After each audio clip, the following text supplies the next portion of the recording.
बिस्मिल्लाहिर्रहमानिर्रहीम। मैं हूँ हकीम अहमद हसन नूरी।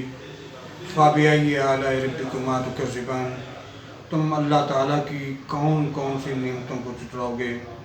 नाज़रीन, आज हम आपको गाजर के बारे में बताएंगे। इसे आम ज़बान में गाजर कहते हैं, अरबी में इसे जज़र कहते हैं और संस्कृत में इसे गज़र कहते हैं। ये अल्लाह ताला का अज़ीम तोहफ़ा अमीर और गरीब यकसां इस्तेमाल करता है।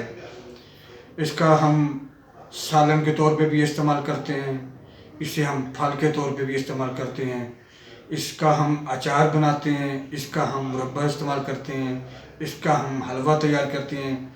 तो इसे कई तरीक़ों से हम इसे इस्तेमाल करते हैं। और सबसे अच्छी बात जो है वो ये है कि गरीब के लिए ये बहुत ज़बरदस्त किस्म का सब्ज़ी और फल, ये वह सब्ज़ी है जिसे हम फल के तौर पे भी इस्तेमाल करते हैं। नाज़रीन, कुदरत ने हमारे लिए ये अज़ीम तोहफ़ा हमारे लिए पैदा किया है।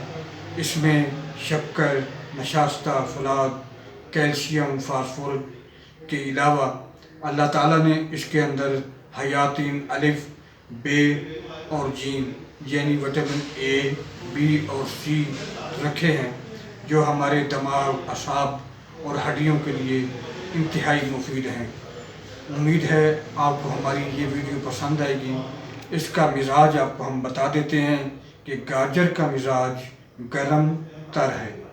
गाजर का मिजाज गरम तर है। हमारे आम जो लोग जो घरों में इसे इस्तेमाल करते हैं वो ये समझते हैं कि इसका मिजाज ठंडा है, लेकिन ऐसे नहीं है। इसका मिजाज गरम तर है। आप गाजर का इस्तेमाल करें। ये कुदरत का अज़ीम तोहफ़ा है। अल्लाह ताला ने दिमाग, असाब और पट्ठों के लिए इसके अंदर बेमिसाल चीज़ें रखी हैं। उम्मीद है आप पर अमल करेंगे। जज़ाकल्लाह।